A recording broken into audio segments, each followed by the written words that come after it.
은혜 시리즈 마지막 이번 주 키워드는 좌절입니다. 우리가 한 번씩 실패했던 경험들이 있죠. 다이어트를 시도했으나 실패했다던가, 악기를 한번 배워보려고 했는데 실패했다. 수영을 혹은 헬스장을 등록을 했는데 몇 번 가고 끝났다. 연초에 계획 세웠다가 한두 달 만에 없어진 혹은 무산된 그런 경험들이 있을 겁니다. 새로운 시도를 했다가 실패했던 기억들이 누적되면 좌절감이 밀려옵니다. 그리고 이런 것이 반복되면 이 좌절감이 하나의 인격이 되고 맙니다. 그리고 그렇게 되면 그 사람의 이 마음 내면에 하나의 단어가 자동 완성이 되는데 어차피라는 단어입니다. 어차피 안 될 텐데. 어차피 계획해봐야 어차피 난 안 할 거야. 어차피 나는 이렇게 자신을 정의해버리고 그 좌절감에 휩싸여서 더 앞으로 나아가지 못하고 제자리 걸음하게 되고 시간이 지나고 나면 그것이 삶이 되어버리고 맙니다. 어떤 부분에서는 되게 열심히 해봤지만 양심적으로 이게 선한 것이다라고 믿었기에 나름 해봤지만 결과가 내가 예상했던 거랑 다르게 나올 때 우린 그럴 때도 좌절감을 느낍니다. 그렇다면 항상 나의 그 무엇보다도 컸던 하나님의 은혜, 이 은혜는 이 좌절감에 대해서 뭐라고 말하고 있을까요? 한 해를 돌아보면서 반성하고 새로운 기회, 새로운 도전을 생각하는 연말 연초 아닙니까? 이때 성경은 이 좌절감에 대해서 뭐라고 말하고 있을까?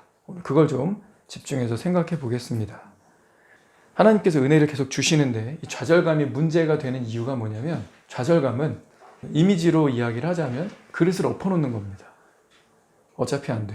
어차피 비는 안 올 거야. 어차피 아무 일도 안 생길 거야. 이래 놓나 저래 놓나 똑같은데 난 그냥 엎어놓을래. 나 원래 이래.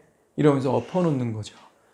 은혜를 받을 수 있는 그릇이 안 돼서 말씀을 아무리 들어도 그것을 차버린다면 말씀 그대로 은혜가 은혜되지 못하느니라.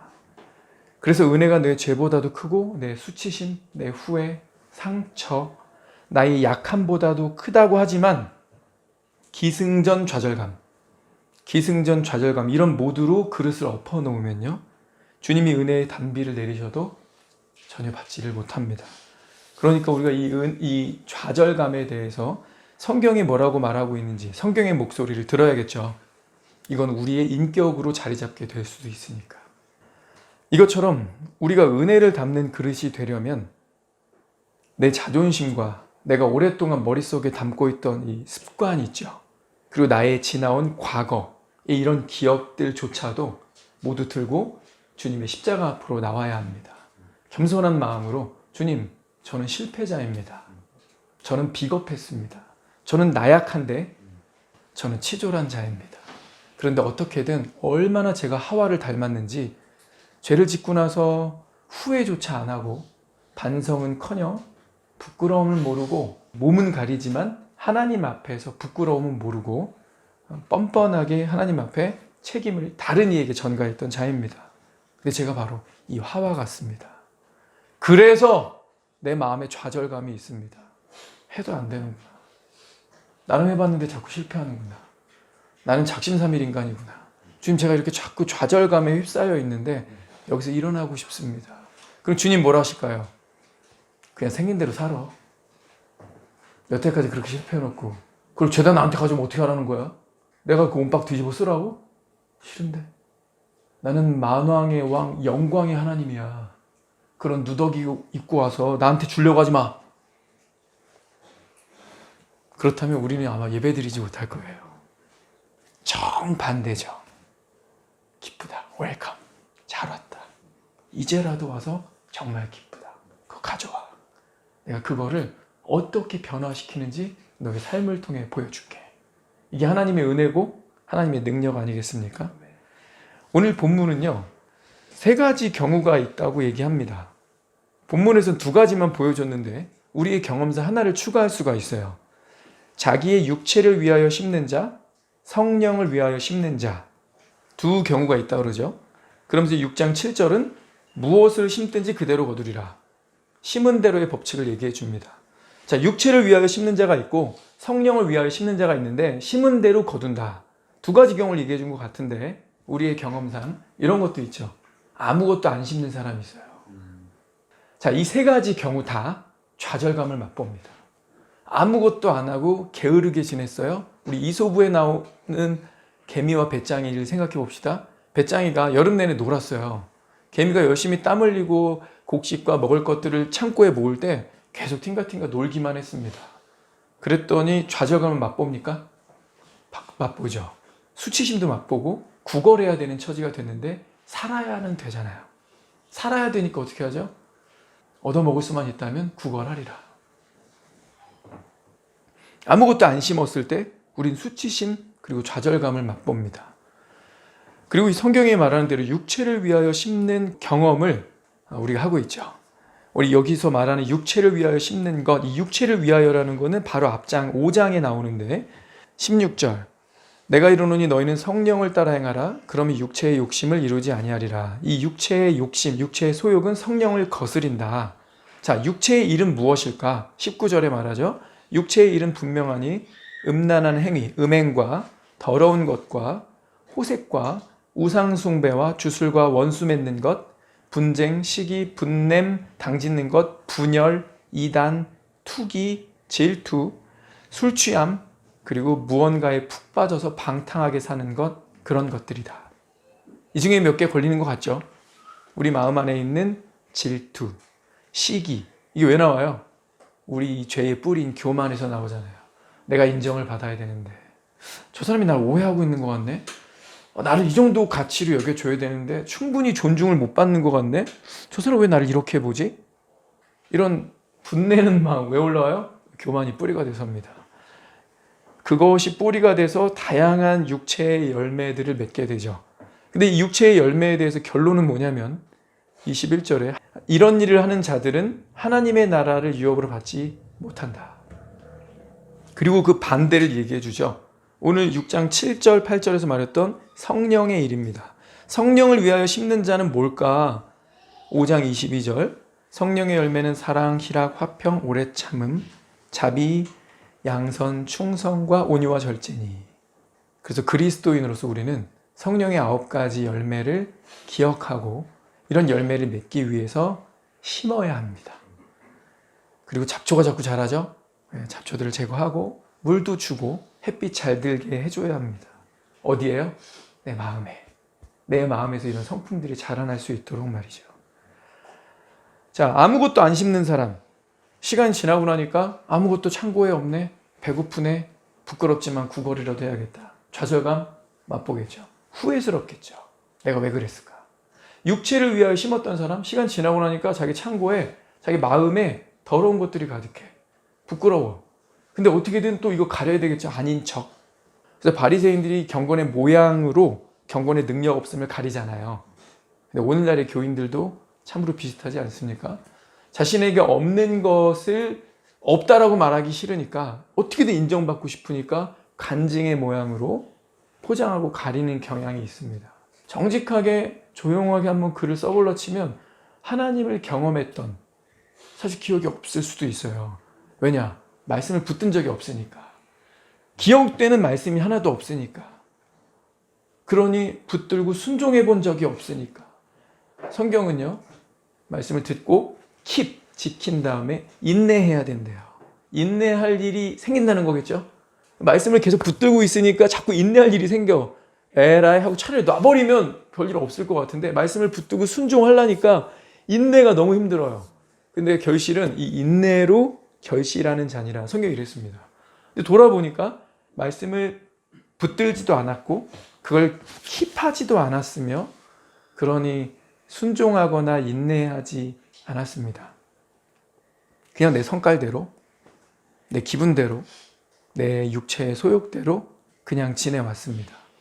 그럼에도 불구하고요, 혹시 우리가 새로운 사람을 만나거나 혹은 뭔가 마이크가 주어지면 어떤 식으로 얘기를 합니까? 되게 그럴싸하죠. 하나님 없어도 사실 별로 상관없는 일 같은데 하나님이 하신 것처럼 얘기를 해야 되잖아요. 마이크가 주어졌으니 말이죠. 예전에 있던 그 교회에서는 예배 드릴 때 만찬 예배라고 해서 마이크를 잡습니다. 근데 주중에 성경 한 장 안 읽는데 주중에 혼자 있을 때는 기도 전혀 하지 않는데 주일에 교회 오면 여기 딱 앉아서 차라리 엎어 자든지 여기 엎드려 있으면 자꾸 성경 넘어가는 소리 들려요. 뭐죠? 주중에 하나님과 교제 하나 없고 본인의 묵상이 없는데 교회에서 인정은 받고 싶어요. 마이크가 자유하게 주어져 있잖아요. 그리고 비어 있어. 아무도 마이크 안 잡아. 어떻게 하죠? 어떤 말씀 어디 썼더라 비슷한 것 같은데 시편이나 한번 뒤적뒤적 해볼까? 그래서 막 뒤적뒤적 하다가 요 말씀 요 정도 얘기하면 괜찮겠군. 그러고 나가서 마이크를 잡습니다. 아니, 모든 형제들이 그랬다는 건 절대 아니죠. 우리 양심상 저도 이런 경우가 있었고요. 이런 어떤 부끄러움이 있지 않습니까? 지나고 보니까 바리새인이라고 자꾸 얘기할 게 없구나. 내가 위선자구나. 인정받기 위해서 가뜩이나 미혼이야. 그러니 일꾼 형님들 어른들한테 그 형제 교회도 안 빠지고 예배 감사도 잘 참여하지. 괜찮은 형제야. 서울대 안 나와도 이 정도 톡박 다 굴러가요. 그러니까 우리가 어떻게 해요? 인정받고 싶은 목마름에 이런 위선 아닌 위선을 위선인 위선을 행하게 되죠. 형제들만 그럴까요? 너울 아래 자기를 가리고 있던 자매들은 어떨까요? 남자는 여자는 크게 다르지 않습니다. 둘 다 선악과를 먹었기 때문이죠. 우리가 이렇게 육체를 위하여 심고 나면요, 자기가 위선자라는 거 많이 깨닫게 됩니다. 자, 그때 뭘 느낄까요? 좌절감이죠. 내가 헛된 거 심었구나. 내가 참 양심이 깨끗하지 못하구나. 내가 왜 자꾸 질투하고 분내고 시기하고 저 사람 미워하고 분노하고 있을까? 교회에서 은근히 당을 짓고 있을까? 니캉네캉 팔을 만들까? 왜 그룹을 지을까? 마음의 우상을 숭배하고 있을까? 왜 그럴까요? 네, 우리가 육체의 일을 심었기 때문이에요. 거기에 마음을 둔 거죠. 이 세상과 세상에 있는 것들을 사랑하지 말라 그랬죠. 근데 우리가 주기적으로 꾸준하게 세상과 세상에 있는 것들을 사랑한 거죠. 끊임없이 이 블랙폰을 통해 세상의 조류에 휩쓸리도록 나를 노출시킨 거죠. 세상이 보여주는 것, 세상이 들려주는 것을 받은 거예요. 그런 육체의 일을 자꾸 심으니까 육체의 열매를 맺습니다. 근데 나이를 먹었잖아요. 한국은 유교가 강하잖아요. 그래서 나이 먹었는데 쟤 나보다 어린데 곧 죽어도 나는 언니, 오빠, 형, 누나인데 너는 동생. 나는 반말, 너는 존댓말.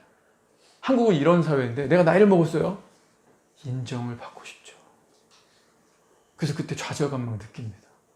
나 아닌 거 아는데 그래도 인정은 받아야겠고, 내랑 동기인 애들 다 이렇게 예우받으니 나도 예우받아야 되겠고, 그러면서 속으로는 내적 좌절감을 맛볼 수 있습니다. 자, 근데 이 좌절감을 그대로 두면요, 문제가 생겨요. 어차피 이 단어에 속아서 계속 어차피 난 이런데 그래도 이럴 거야. 한 번 위선자가 더 심한 위선자가 될 수 있습니다. 한 번 아무것도 안 심었던 사람이 그 경험을 되살려서 어차피 난 안 심어. 어차피 난 안 할 거야. 그래도 표면적으로는 이렇게 말하고 다닐 거야. 이렇게 되니까 계속 좌절감을 맛보고 위선자가 되고 그것이 인격이 되며 삶이 될 수 있다는 거죠. 그래서 우리는 이 좌절감에 대해서 성경의 목소리를 듣고 하나님의 뜻에 순종을 해야 합니다. 요한복음 5장에 가면 38년 된 병자를 만나게 됩니다. 이 사람은 좌절감에 찌든 사람이죠. 요한복음 5장, 예루살렘에 있는 양문 곁에 히브리 말로 베데스데라 하는 연못이 있는데 거기 행각 5이 있고 그 안에는 많은 병자, 맹인, 다리 저는 사람, 혈기 마른 사람들이 누워 물의 움직임을 기다리니, 이는 천사가 가끔 못에 내려와 물을 움직이게 하는데 움직인 후에 먼저 들어가는 자는 어떤 병에 걸렸든지 낫게 되미로라. 이거 팩트 아니죠? 이 전설이죠. 그 사람들이 이 전설 믿고 있는 거잖아요. 이 전설을 그냥 믿고 있는데 이거를 의지하면서 거기 수많은 사람들이 모여 있는 거예요. 근데 거기 38해 된 병자가 있더라. 예수께서 그 누운 것을 보시고 병이 벌써 오래된 줄 아시고 한마디 하시죠. 낫고 싶니? 낫고 싶니? 이 사람이 좌절감에 쩌든 사람이 아니라면 긍정적으로 답변했을 겁니다. 아이고 당연하죠. 낫고 싶습니다. 제가 38년이나 병이 됐는데 왜 이 자리를 뜨지 않고 오늘이라는 이 순간까지 당신을 만나기까지 이 자리에 있었는지 아세요? 저 포기하지 않을 거거든요. 낫고 싶습니다. 아마 이렇게 얘기하지 않았을까요? 혹시 저에게 호의를 좀 베풀어 주실 수 있다면 오늘 혹시 저 물이 동할 수도 있는데 그때 저를 좀 들고 저를 부축해서 넣어주실 수 있나요? 저는 낫고 싶습니다. 이렇게 말하겠죠. 근데 이 사람은 그렇게 말하지 않습니다. 병자가 대답하되 물이 움직일 때 나를 못에 누워주는 사람이 없어. 일단 첫 번째, 물이 움직일 때 나를 돕는 사람이 없다. 아이고. 두 번째, 그래서 내가 나름대로 내가 가는 동안 내가 한번 가보려고 하는데 내가 가는 동안 다른 사람이 먼저 새치기 한다. 도와주는 사람이 없다. 그래서 나는 안 된다. 내가 뭐 해보려고 하면 새치기 하는 인간들 때문에 안 된다. 이게 뭐죠? 남 탓. 내 탓. 내 이 질병 탓. 내가 느려 터져서 내가 뭐 하려고 하면 다 다른 사람이 새치기 해. 되는 일이 없어. 그럼 이렇게 물어봐야죠. 옆에 있는 사람. 그럼 너 여기 왜 있어? 38년 했는데 지금까지 안 됐으면 앞으로도 안 되는 거 아니야? 네가 가보려고 해도 딴 사람이 너보다 항상 빠르다며. 이번에는 되겠어? 이번에도 안 될 것 같은데. 아마도 세상은 이 논리적으로 이렇게 얘기를 할 겁니다. 그러니 포기해. 구걸하는 방법으로 살아보는 건 어떠니? 이러면서 컨설팅을 해주려고 하겠죠. 근데 성경은 그렇게 끝나지도 않고요. 은혜로 마무리됩니다. 이 논리를 얘기하지 않아요. 이 사람은 자조 섞인 답변을 하면서 자기 자신을 냉소적으로 바라보고 있잖아요. 이 사람 뭐가 예뻐요? 별로 고쳐주고 싶지 않을 것 같아요. 아무래도 몸에 오랜 장애와 병이 있다 보면 이런 심성으로 변할 수 있다. 좌절감을 느낄 수 있다. 이런 이야기를 하는 거지. 뭐 장애인 뭐 그런 얘기 아닙니다. 이런 사람을 그러나 예수님이 이전에 고쳐줬던 사람들, 예수님을 찾아왔던 사람들과 비교해 보면 별로 고쳐주고 싶은 마음이 안 들 것 같아요. 예수님을 찾아왔던 사람들은 다들 믿음을 가지고 있었죠. 그렇기 때문에 군중을 뚫고 와서 어떻게든 옷자락만 만져도 내가 낫겠다. 뭐 이런 믿음 가졌던지. 백부장 같은 경우는 직접 오실 필요 없습니다. 그냥 말만 하셔도 병이 날 겁니다. 당신의 말은 원격 제어가 됩니다. 와우. 뭐 이런 믿음이었잖아요. 고쳐준다고 해서 사례비 받는 것도 아니었죠. 예수님, 그죠? 근데 믿음도 없고 열정도 없고 부탁하지도 않으며 좌절감에 쩔어서 자조적으로 자기를 바라보고 있는 이 사람. 고쳐줘도 은혜를 은혜로 모를 것 같은 사람입니다. 그렇지 않나요? 결과가 그래요. 이 사람 뭘 보고 고쳐줍니까? 근데 주님이 이 사람 고쳐주십니다. 이 사람 병을 낫게 해주세요. 8절에 예수께서 이르시되 일어나 내 자리를 들고 걸어가라. 9절 그 사람이 곧 나와서 자리를 들고 걸어가니라. 이 얼마나 감격 속에 기뻐야 합니까? 근데 가는데 10절에 유대인들이 병 나은 사람에게 이르되 안식일인데 네가 자리를 들고 걸어가는 것이 옳지 않다? 그럼 이 사람 뭐라고 해야 돼요? 당신들은 지금까지 나한테 해준 거 하나도 없고 보태준 것도 없으며 늘 나를 멸시와 조롱의 대상으로 되었지만 한 능력자가 그저 말씀만으로 나를 고치셨다. 그분이 말씀하셨기에 난 그분 따라갈란다. 그런 거 아니에요. 이 사람 남탓, 또 여전히 남탓 시전합니다. 대답하되 나를 낫게 한 그 사람이 가라고 했어요. 하고 뒤로 숨죠. 지금 자기가 몸이 건강하게 회복됐기 때문에 어느 뒤에 줄 서고 싶은 거예요? 힘 있는 사람들, 권력자들 뒤에 줄 서고 싶은 거예요. 눈밖에 나고 싶지 않은 거예요. 이제 장애인 아니고 훌훌 털고 건강한 사람으로 살려면 유대인 사회에서 유대인 권력자한테 잘 보이고 싶으니까 그 사람 잊어버린 거야. 우리 예수 그리스도. 단숨에 38년 된 병자를 곧 즉시 나으니라로 갖다 해주셨는데 이 은혜와 감격은 없어. 바로 예수님 탓하면서 예수님 팔아먹으려고 하죠. 그들이 묻되 너에게 자리를 들고 가라 하는 사람이 누구야? 내가 모르겠습니다. 근데 14절에 예수님이 그 사람 찾아오시죠.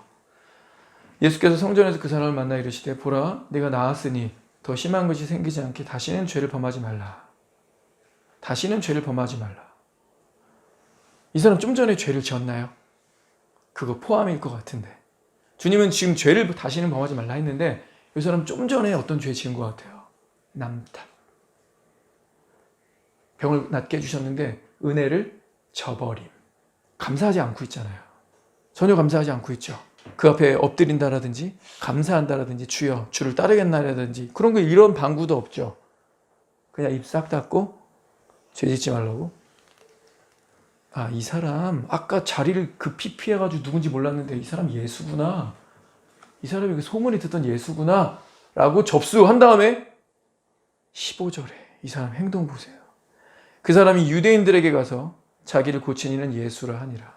그러므로 안식일에 이러한 일을 행하신다 하여 유대인들이 예수를 박해하게 된지라. 은혜를 입었는데, 새 날을 허락받았는데, 새로운 기회를 주께서 허락해 주셨는데, 이 사람 바로 배은망덕 이렇게 되죠. 예수 팔아먹습니다. 왜 그랬을까요? 감사는 정말 짧다. 감사가 보이지도 않지만 감사 바로 발로 차버리고 내 인생 이제 엔조이 하려고. 근데 엔조이 하려면 이 발목 잡히면 안 되는데, 유대인들한테 눈밖에 나면 안 되는데, 째키기 싫으니까 예수 팔고 나 엔조이. 요한복음 5장 보시면서 이 부분 여러분 많이 보셨겠지만 이거 이해 안 되지 않아요? 배은망덕이 쉬운 일이 아닌 것 같은데 어떻게 이렇게까지 할 수가 있지?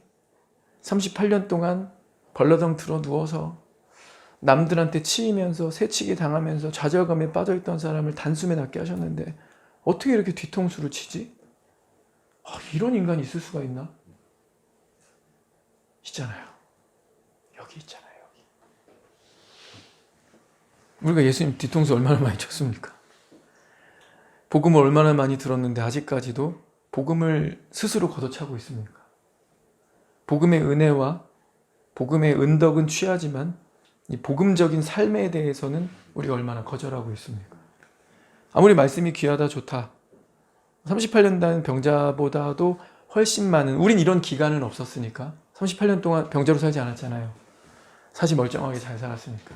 훨씬 많은 은혜를 입었는데 이 사람보다 나아요?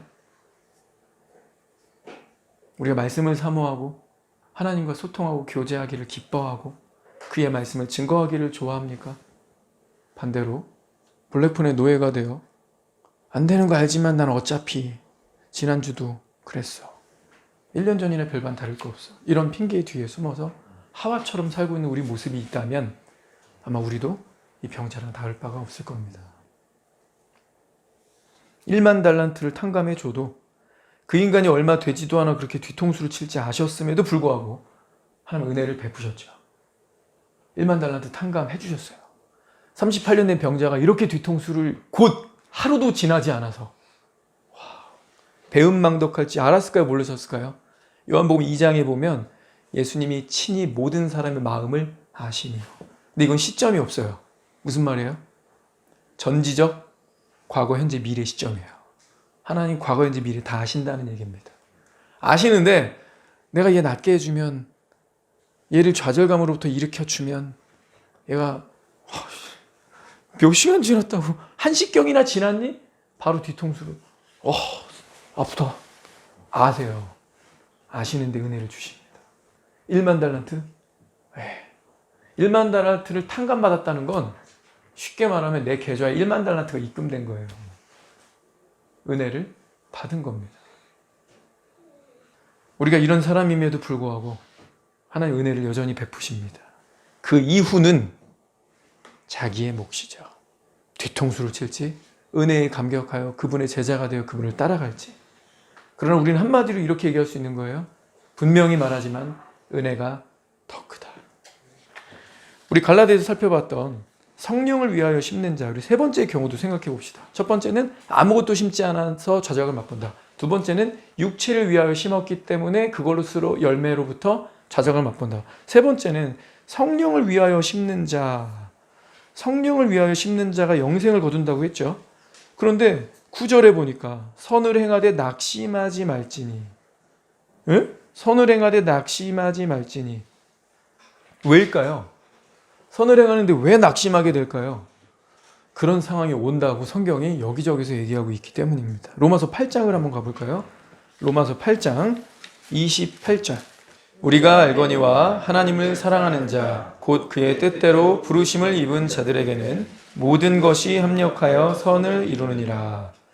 질문. 방금 여기서 말한 all things, 이 모든 것에 고난이 포함될까요? all things에서 고난만 빼고 싶다. 그러나 이 문맥이 그 얘기를 하고 있습니다. 14절. 우리의 먼저 정체성부터 확인시켜줘요. 14절. 무릇 하나님의 영으로 인도함을 받는 사람은 곧 하나님의 아들이라. 바로 하나님의 자녀다. 누가? 성령으로부터 인도함을 받는 사람. 성령의 인도함을 받는 사람은 하나님의 자녀다. 구원받은 하나님의 자녀 얘기하고 있죠. 먼저 정체성을 확인시켜주고 15절 재확인. 이런 사람들은 하나님을 아빠, 아버지라 부르짖느니라. 역시 구원받은 성도 얘기를 하고 있어요. 16절 이번엔 성령으로 확증해 주십니다. 성령이 친히 우리가 하나님의 자녀인 것을 증언하신다. 그런데 이 자녀에게 뭐가 기다리고 있습니까? 이 자녀에게 무엇이 기다리고 있어요? 17절 자녀이면 또한 후사, 곧 하나님의 후사요. 그리스도와 함께한 후사니 우리가 그와 함께 영광을 받기 위하여 고난도 함께 받아야 될 것이니라.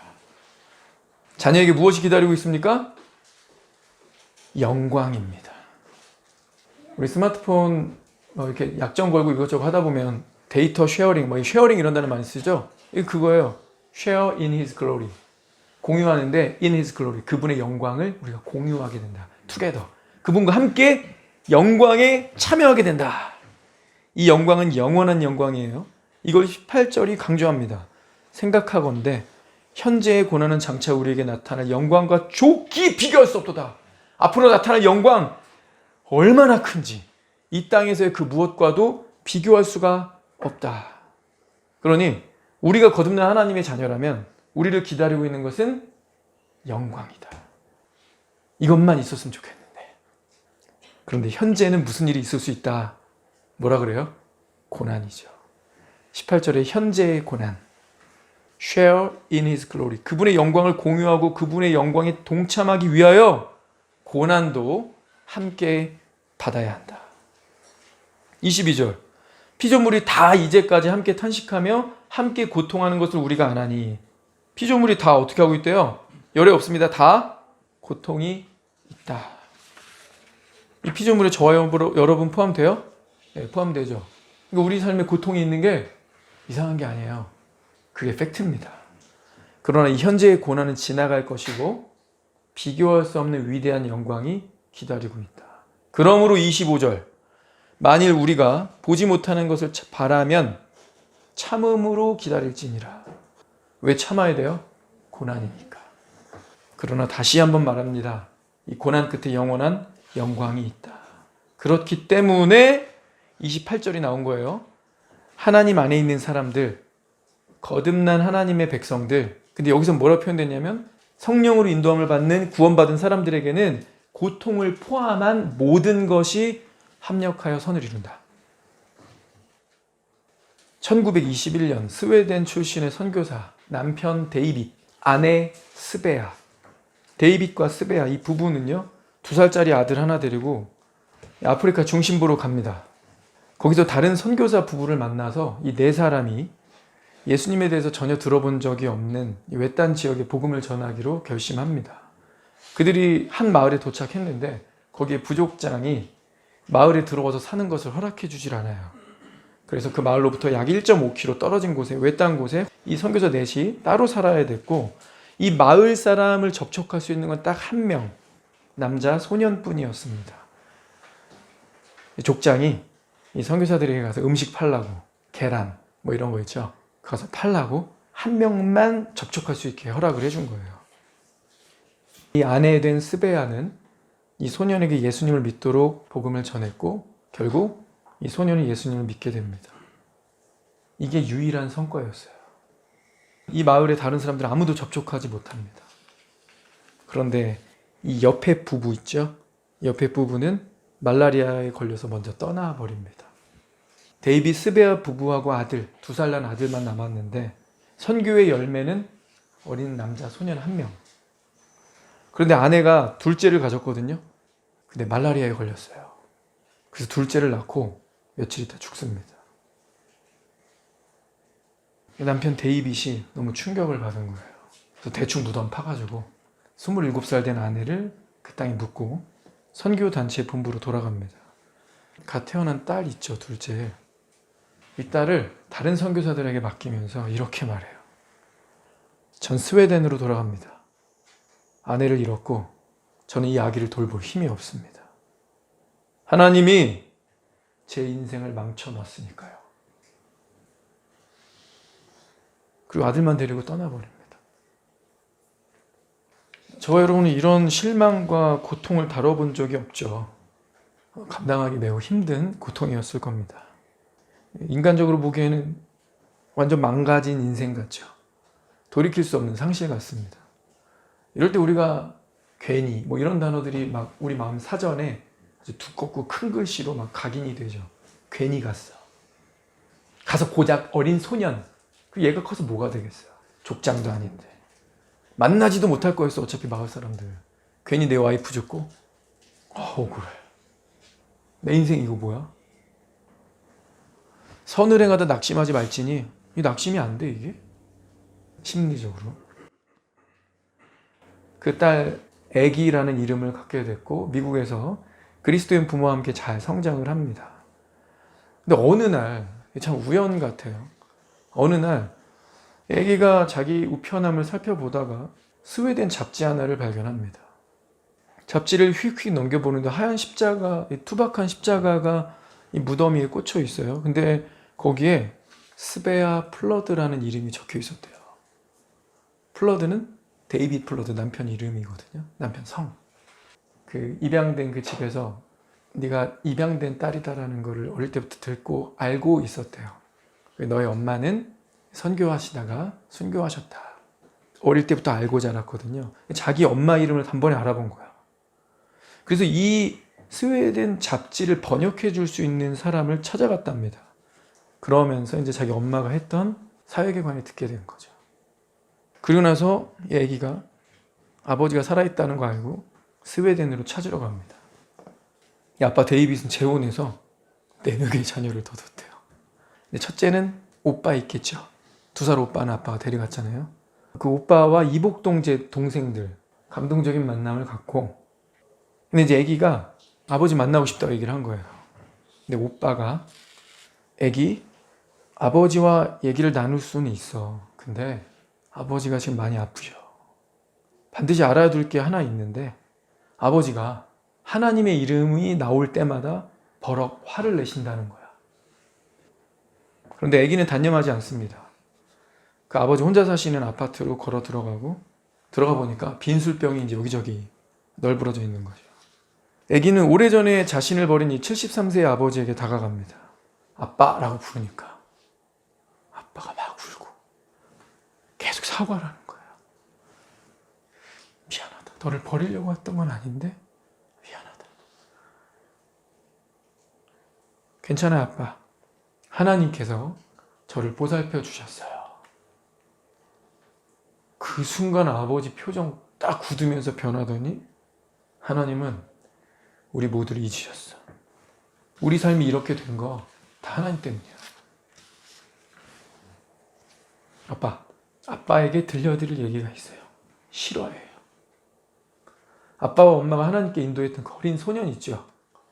그 소년 자라서 마을 전체를 예수님께 인도했어요.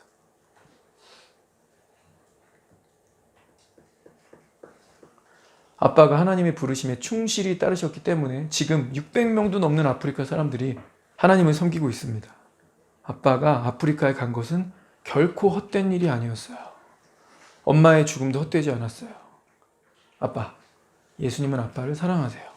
한 번도 아빠를 미워하신 적이 없습니다. 너무 놀라서 정신이 멍해졌답니다.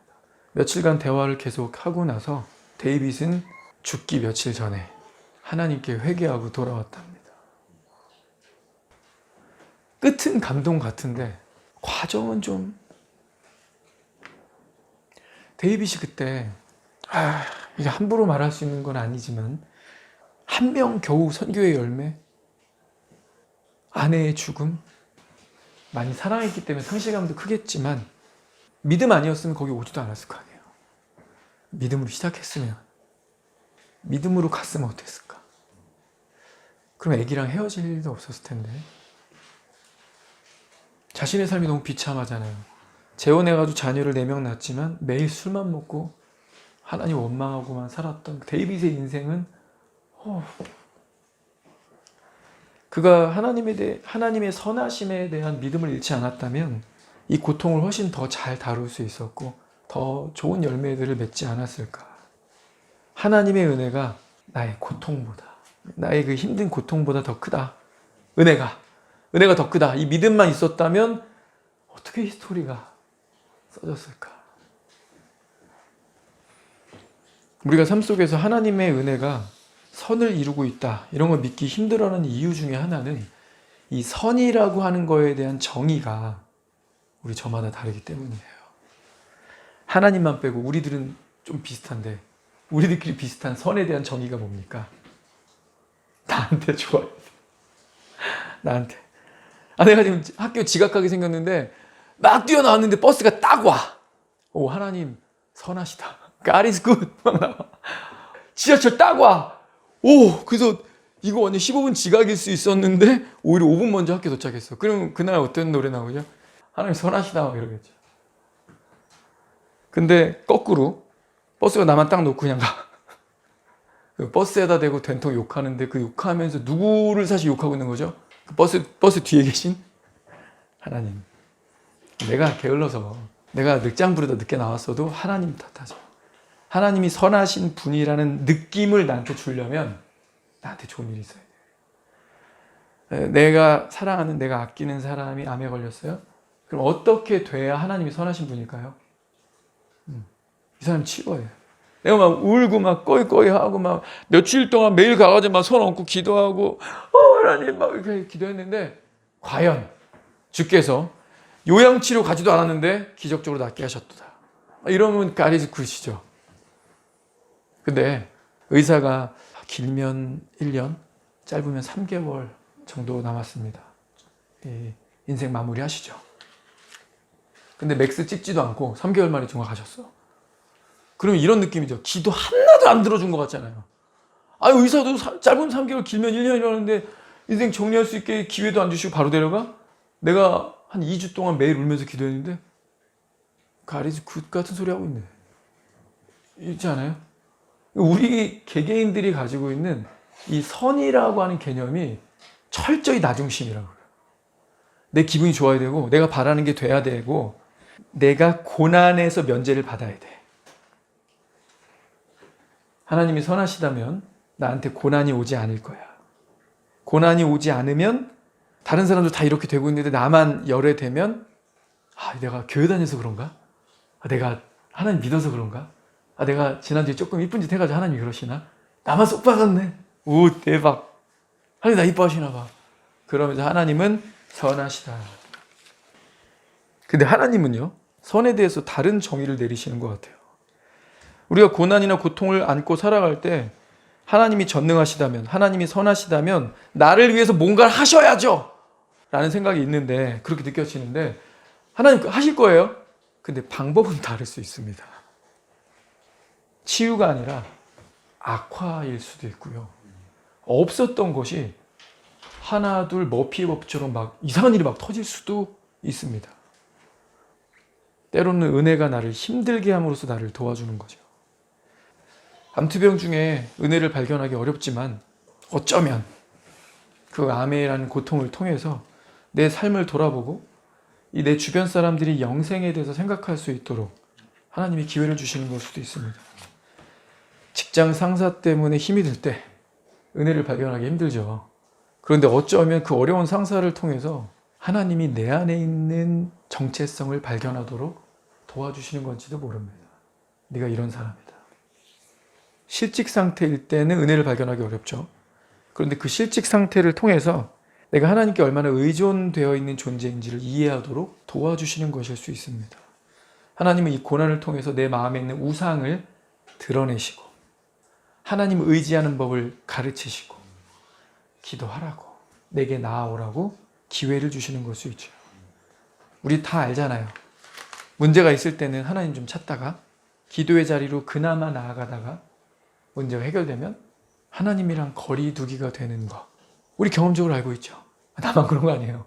우리 많은 사람들이 그렇게 합니다. 문제가 있으면 부모에게 가.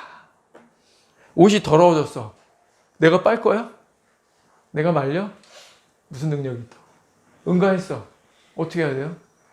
응가. 이러고서 부모에게 가면 벗기고 새 옷을 입혀주고 기저귀도 갈아주고 씻어주죠. 이 더러운 녀석. 그런 부모가 어디 있어요? 갈아주고 깨끗하게 해주고 음식을 입에 넣어줍니다. 또 싸도 돼. 그게 은혜잖아요. 하나님이 이런 고통을 통해서 Come, 내게 나아오라. 우리에게 구원의 기회 초청해 주시는 은혜일 수 있습니다. 오늘 세 가지 했습니다. 우리는 좌절감을 경험한다. 세 가지 경우 모두 심지 않아서 아무것도 안 해서 그저 게으름과 나태함으로 시간을 허비하다가 세월을 낭비하다가 우리는 좌절감을 경험한다. 아무것도 안 심은 건 아닌데 악한 걸 심었어. 육체의 것들만 계속 심었어. 시간이 지나고 나니까 경건의 모양은 좀 있는 척 하고 싶고 사람들에게 존중은 받고 싶고 그러다 보니 위선만 열매를 맺는 거죠. 육체의 것을 심었더니 위선의 열매를 맺는구나. 좌절. 자, 세 번째. 성령을 위하여 영적인 것을 심어도 고난이 오더라. 그리고 이 고난이 때로는 내가 예상했던 클래스를 넘어가니까 와우, 감당이 안 돼. 역시 좌절감을 맛보고 하나님 원망하게 된다. 예레미야가 3장 22절, 23절 우리 두 절 같이 읽겠습니다. 시작. 여호와의 인자와 긍휼이 무궁하심으로 우리가 진멸되지 아니함이니이다.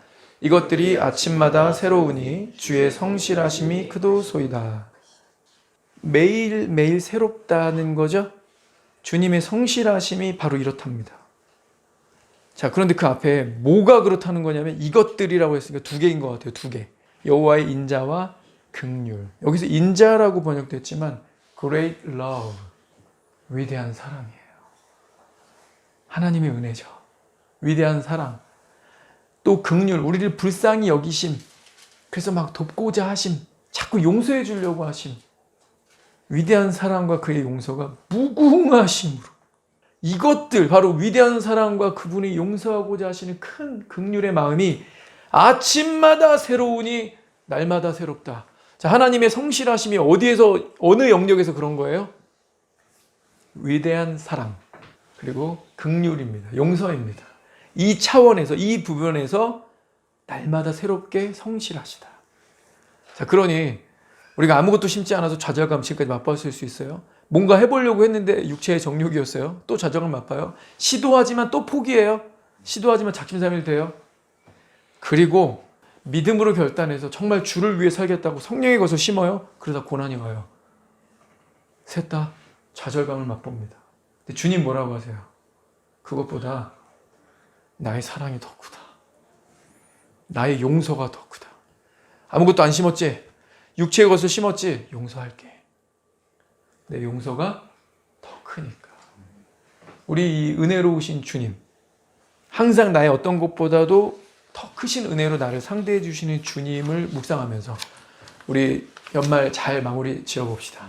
한 해를 돌아보면서 내년 새해 계획을 세우실 때 작년에도 그랬고 올해도 실패했어. 그러니까 아예 낮추자.